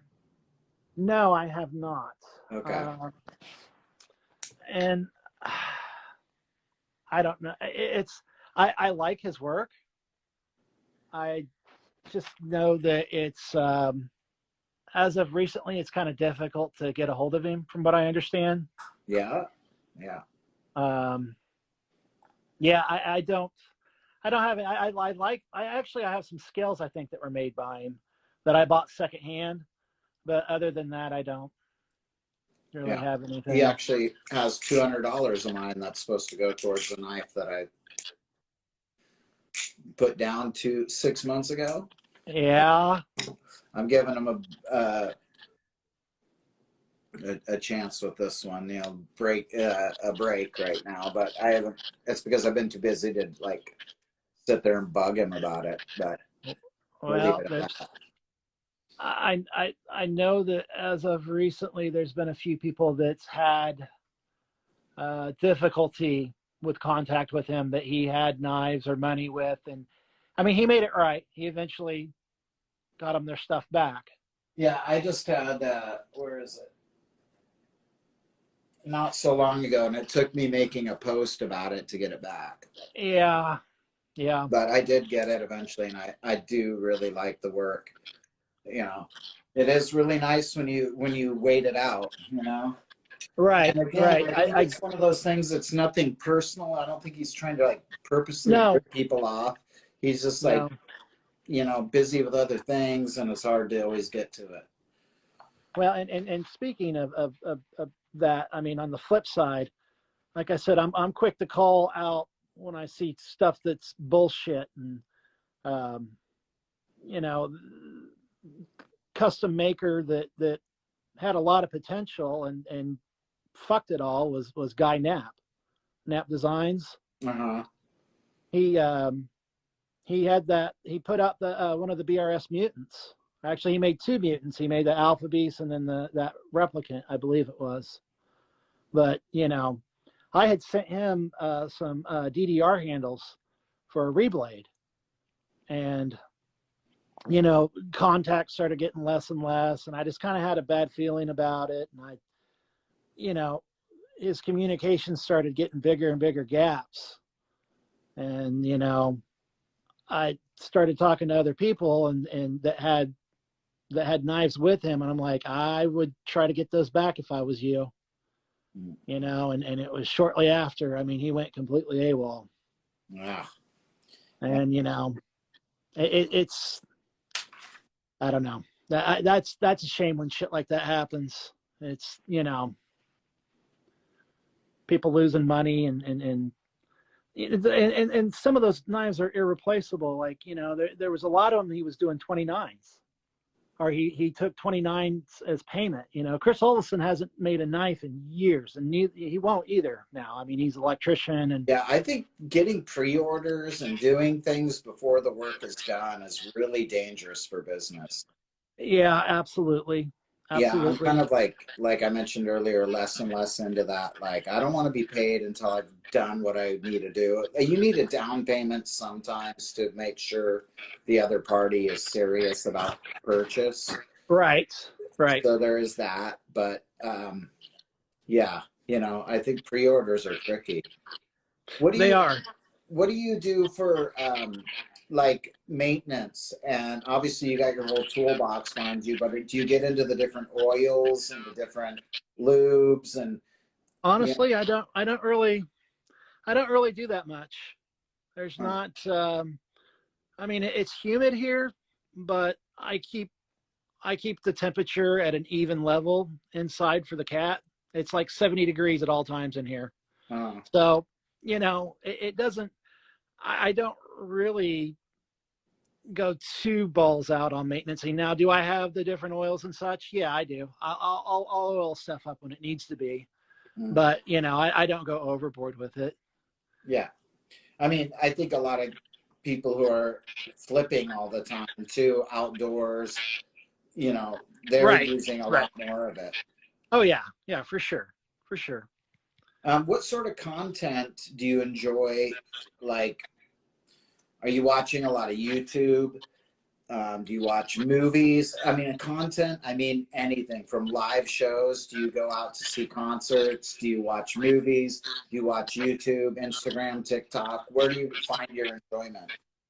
Oh, I mostly like if I watch if I'm watching something, I'll watch like YouTube or Netflix or something like that. I don't watch regular TV or cable or anything like that.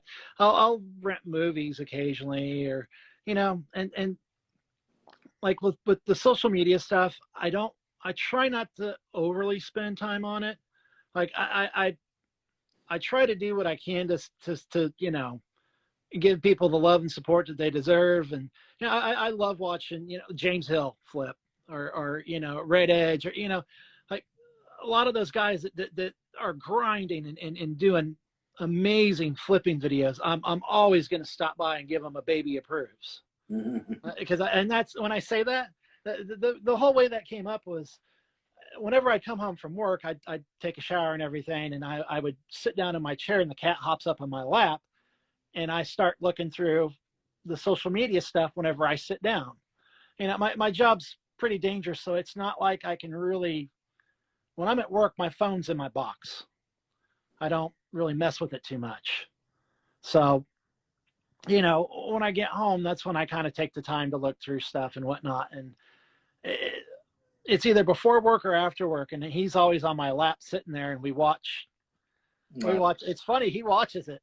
Oh, yeah. But That's so yeah, baby. How old is baby? he is 12 years old. Oh, wow. Okay. Yep. Yep. I So got been him. with you a while. Oh, yeah. Yep. I had him since the day he was born. He was, my ex-wife worked at a no-kill shelter over on the Missouri side, and somebody had dumped him and two of his brothers in a shoebox on a baseball field. And they were, God, their eyes weren't even open. They were teeny tiny. And I nursed them back to health, bottle fed them. And I actually had a home for him right off the bat. And then it kind of fell through and he got really attached to me. And that's why I started calling him baby, is because he was such a baby.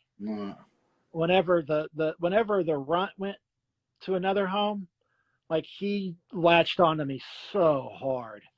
Indoor, outdoor cat, or only indoor? Only indoor. I live in a urban environment. Like there's too many cars and other animals running around out here that I just don't like. I wouldn't want him to be subject. Do you live like in a neighborhood? Yes, I do. I used to live right in the middle of a bar district in Kansas City, Missouri,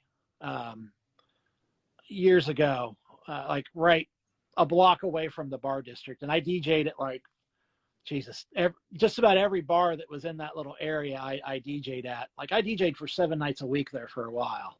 Do you know Max's? Max's Kansas City or whatever? Yeah, Max's. Then that probably is closed now, I imagine. Yeah, oh yeah, of course. That was years and years ago. Yes. Yeah, I played there once a long ass time ago. Yeah, it's some of the older bars. Actually, the club that I ran was the El Torreon. Okay. And then another little club called Spitfire that was down in the West Bottoms. But yeah, El Torreon was the old Cowtown Ballroom. Okay. Which was a venue from like, oh Jesus, I mean it was like big band era stuff. As you know, like when jazz and stuff came up, that was a staple. I mean that building's got a lot of history.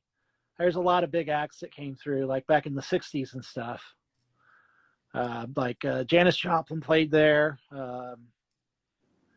Who else? Damn, I can't remember now. But the place has got so much history. Do you ever get into TikTok or anything like that? No, I haven't. Neither have I. I I downloaded it, but I haven't like really. I see people get sucked into that, and I don't. In my opinion, I spend more than enough time on Instagram and Facebook, and I'm trying to do less. Yeah. You know what I mean? So why pile another thing on there? Yeah, that's the thing. I don't want to add another.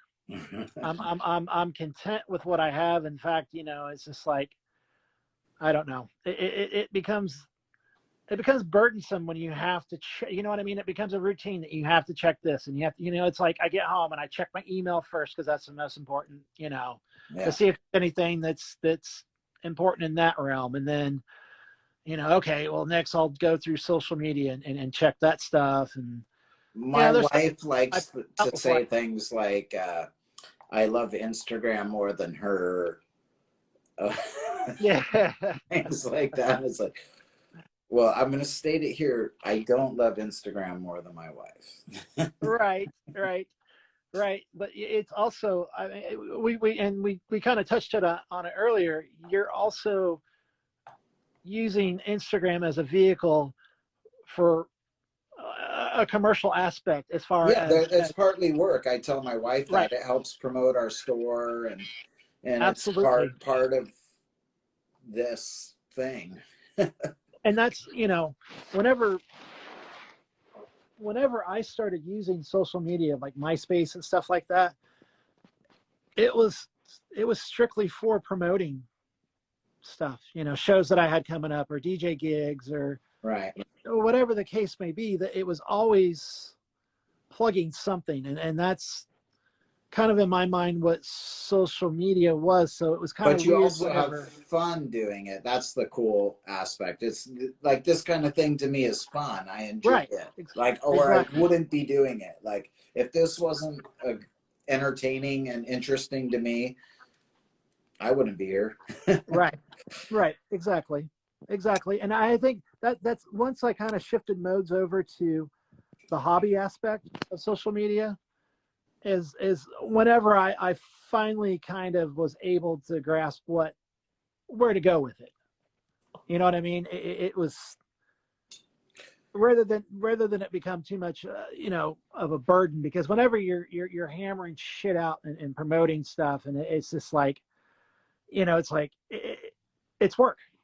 Well, that's actually one thing I do enjoy about your Instagram, and that's kind of mostly how I know you. I don't know you on Facebook or anywhere any other way than Instagram. And what I like about it is that I see that it's just your interest in Balisongs, pure and simple, pure simple, and your cat, and baby. Let's not forget baby. But you know, just that it's, you know, and that to me is what I enjoy. But you don't do content in the normal way of, like, you don't have a YouTube channel. You don't have, you're not posting flipping videos. You're just kind of a collector character persona, and that's fun. Absolutely.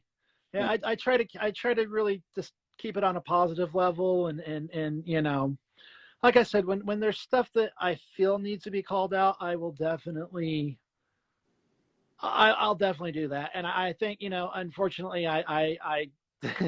I'm blocked by a lot of people. I'm hated by a lot of people, and it's I don't know why. I mean, there's times I may have said something about, you know, a maker that they didn't agree with, but if I'm saying something about a maker, they're fucking up big time.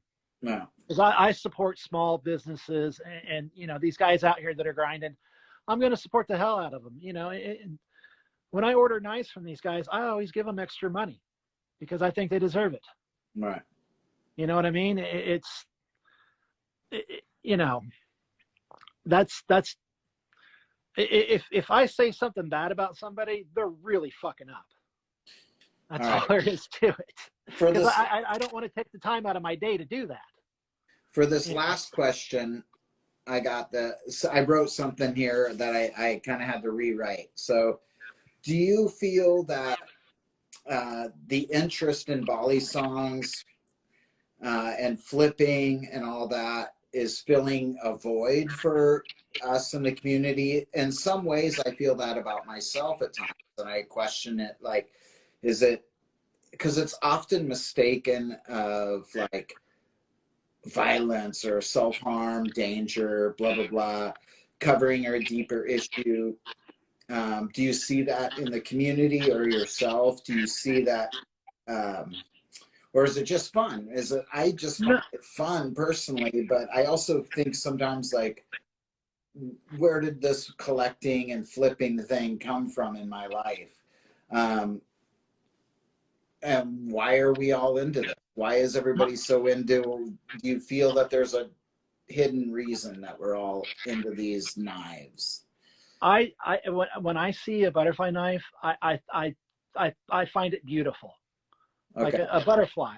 You know, it's and you know the art of being able to handle, you know, and what it is. Yes, it is, you know, dangerous and you know, I have a ton of respect for those guys that can manipulate and handle those things the way that they do. And I think it's an appreciation and beauty of you know, the flow. Like, you know, Red Edge, his flow is just, I could sit there and watch that all day long. Yeah, it's crazy. His flow is amazing. You know, and it's an art to me. It's you know, I like everything, you know, about butterfly knife flipping, the butterfly knives themselves, the balisong. I mean, I like all the aspects of it. And, you know, I don't think, you know, I don't really, I've never really thought of any kind of hidden underlying, you know, things of harm or whatever. I mean, I guess there could be aspects of that, but I never thought of it that way. Right. And do you feel that like, so like why, and I don't know if the, and I kind of ask these questions because I ask them of myself sometimes. Why did I stop at balisongs? You know, like there's so many knives. We both collected pocket knives, the switchblades out the fronts. Why are we not into swords? Why are we not into like collecting Japanese swords, you know? I would love to do that. I mean, that there is an art too. I mean, when you talk about like, you know, Damascus blades, when those guys would build, you know, and actually forge Damascus blades, that's just crazy. You know, those multiple layer swords and stuff. I would love to have those. Yeah, my friend wants me to get into building a forge with him. I'm like, okay, let's do it. That would be awesome. Yeah. I've done a little bit of stuff. I did some, I used to Cerakote stuff. I did some stuff Cerakoting, and then I did some anodizing.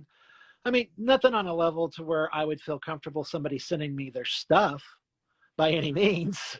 You know, that's just, I don't want that responsibility. I don't even know the process of Cerakoting, to be honest. Is it like a spray paint? Is it a dip? What is it?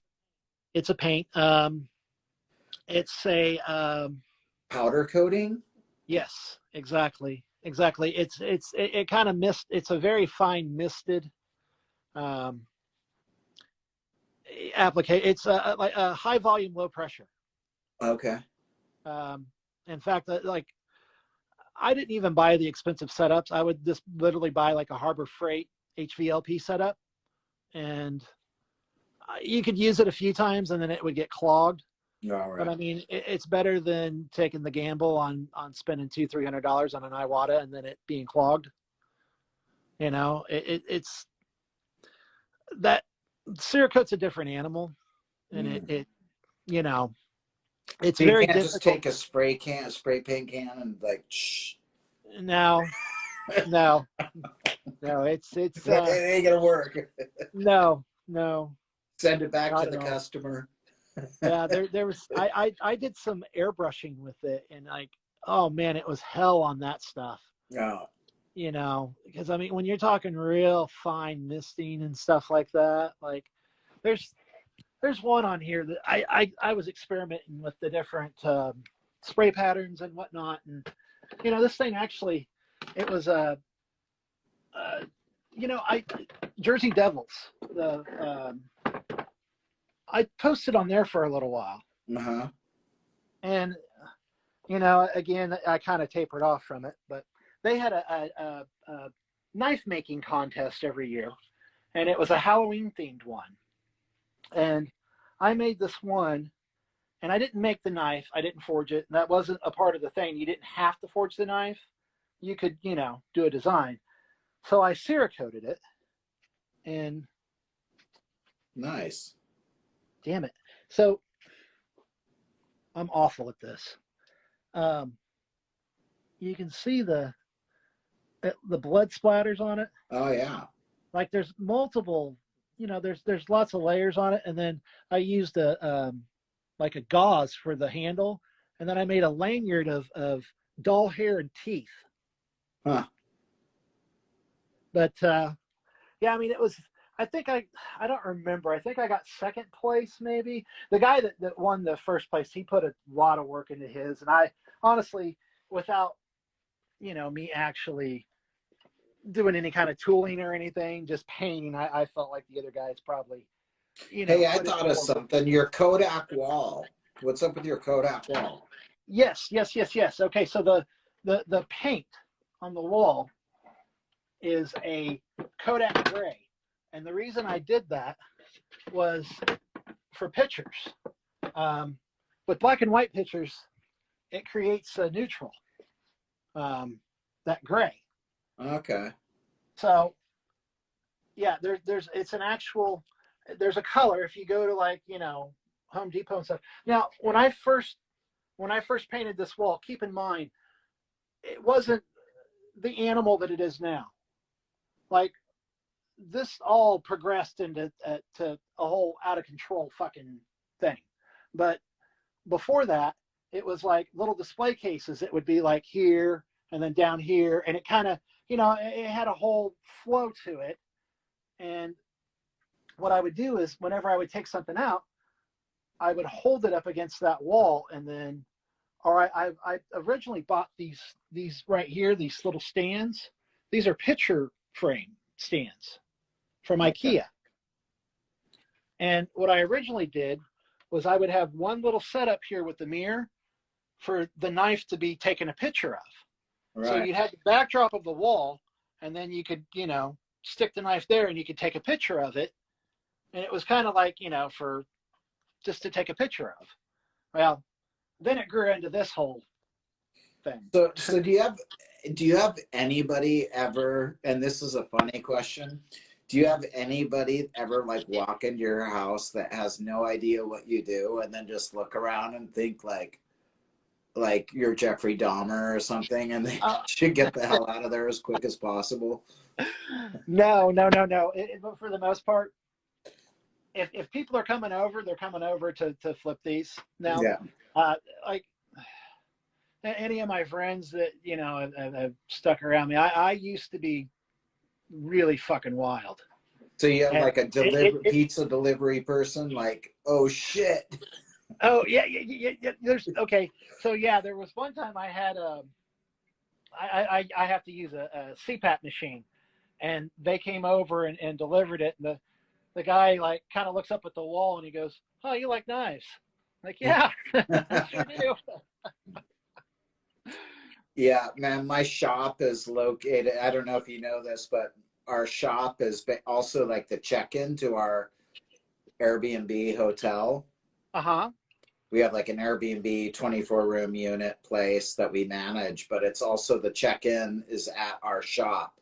So people will come in and there's like vinyl which seems okay. That's interesting. I'm at a check-in at a shop for my hotel that has vinyl, and then they go a little further and there's like knives everywhere. Yeah. And then I always have to, there's like clothing upstairs, and so I have to be like extra nice to these people that come into like this situation where they're like, why are there all these butterfly knives everywhere? Well, you know, and that's I I I find beauty in them. I People love it. People come in and they go, that's so cool. This is the coolest shop. You know, they like it. yeah, They see it. I don't set it up like a junk. It's done nice, you know. right, right. Yeah, you know, the displays and everything on the knives, you know, I kind of organize them by, you know, maker and then blades and you know, there's a whole kind of flow to it. Hold on, I got something to show you. Sure.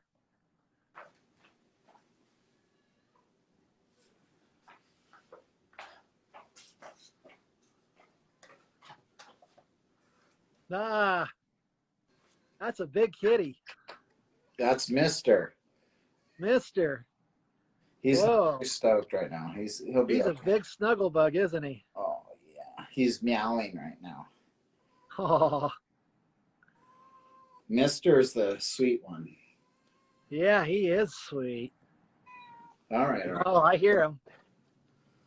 He's gonna come right up to the. That's awesome. Of course, He's out of naturally, here. He's gone. He's done. He was like, that was enough. that was enough. Mhm. That was enough. Yeah, baby's been over here sleeping the whole time, watching me. Yeah, he's. Oh my God. How cute. Yeah. You know, so the funny thing is whenever I have meets over here, he's very social. He wants to know what's going on, and this is his bed. He lays up here, and this, you know, typically people are over here and they flip over the bed, and you know he's got to be up on that bed. So unfortunately, it's like, you know, then we have to be careful when he gets up, because Right. you know, Right. got to be aware of, you know. Got to make sure your animals are safe for sure. I'm Exactly. always like looking out for the cats over when I'm flipping, and my Yep. wife is always like, be careful of the cats. Yep. Yep. No, I get it. I get it. I know. And you know, it's funny though, because he wants to see what's going on the whole time, and he wants to be a part of it. Like whenever I have meets, he's up, you know, rubbing on people and kind of checking things out. And you know, it's funny because he's kind of, at first he's kind of iffy on people until he gets to, you know, once he gets to know you, you know, once, or he comes up. And now, I mean, he's changed a lot. He loves when people come over, Awesome. you know. But Well, man, yeah, we hit the 2 hour mark, man. This has been, did we really? damn, this has been a good one. A very good Wow. one. I'm really happy to, first of all, to get to know you a little better. I think you're an awesome person. And you know, I appreciate you taking the time to do this. You know, it's not always easy for people to take an hour or two out of their life to do something. So, That didn't even feel like 2 hours. no, it goes by I so mean, quick. Every time I'm like, we're already done. wow. Yeah. Well, I appreciate you having me on, man. It was very nice talking to you. You know, we're kind of same age range, and you know, we jive on a lot of stuff, and For sure. Kindred made it, spirits, for sure. Absolutely. I feel that. yeah, that made it so much easier, I think. Maybe we should we tell people our age? How old are you? 47. 47. Damn Yeah. it. I used to be the young one. Now I'm always the old one. Why am I always, I'm 50. Wait, I just turned 52 years old. Really? November 15th, man. No kidding. Yeah. Well, 52. stuff, you know, I think a lot of people don't, whenever they see how I interact on social media, they never guess that I'm in my 40s. Yeah. Never, ever would they guess. Yeah. It's funny because they're like, what? Yeah. People are always I'm definitely young for my age. Oh, but that's my personality. I've always, I think growing up, having interests like this, having interests like skateboarding and music and all that stuff keeps you young. of It's course. those uptight people that have the grind, 9 to 5 grind that, Right. Right. Yep. Absolutely. you know, Now, there's always that aspect of the the underground. Oh, what was that photographer's name? The guy that, damn it, he did a lot of really known photos of, and it was like it was skateboarding and like old like punk rock, and then he started doing like hip hop groups and stuff. okay. He's got a book out that's called "Fuck You Heroes," Okay. and it's all. And if you look through this book, you'll see pictures of, hey, I know that, I know that, I've seen that in album cover work, or you know what I mean? Like, I wish I could remember his name, but he's. You know what? I'm gonna real quick. I've got the book on my. It's like a little coffee table book. Okay.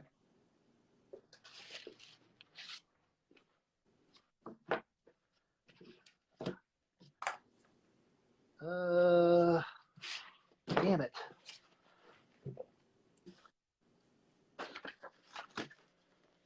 What is the guy's name? Anyways, I can't find it.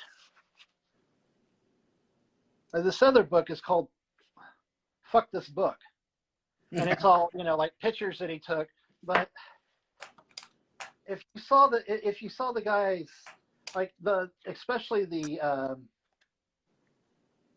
this is like just a photography type thing, but the other one that he did, there's so many staple, like band inside cover work and stuff, to where it's just like, holy shit, like, you never would have guessed.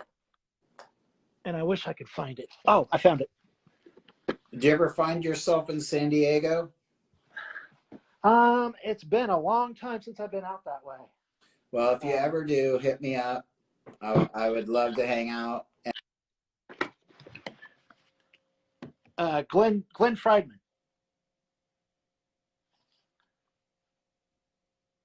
It's called "Fuck You Heroes," but it's photography from 1976 to 1990. And I mean, there's shit in here like, the front there, it's like there's Sims skateboarding a fucking pool in the late 70s. Henry Rollins, like, fucking at a show in Oh, yeah. Dude, it's when you see the pictures, you've seen the pictures before if you've, looked at anything that has to do with this shit. And it's like, that was the guy that took the pictures. You know what I mean? It's like he was in the right place at the right time. Right, yeah. All that shit. I love it. Yeah. Oh, yeah. That's why I thought about that, and I was like, man, he would probably really enjoy that. Take a look at his work sometime. It's Glenn Friedman. Okay. Yeah. But yeah, you would probably recognize, different areas and such, because a lot of it was in California. Nice. But yeah, if I ever happen to be able to make it out that way, I'll definitely hit you up. You should. Please do. All right, man. It's been awesome. Super fun. I really appreciate you. Oh, baby, there she is. Baby, we barely got to see each other. Oh, Man, he is not. There he goes. there we go, baby. He's sleepy. Aw. Yeah, he's he's sleepy. Hey, Mark, thank you so much, man. I appreciate you very much, man. Thank you. Best of luck in everything you do. Thank you. We'll be talking again very soon. I appreciate you. Yeah, dude. Take care. Happy past Thanksgiving, future holidays to everybody out there. Adios, amigos. This is Damn Right I Got Knives signing out. Later.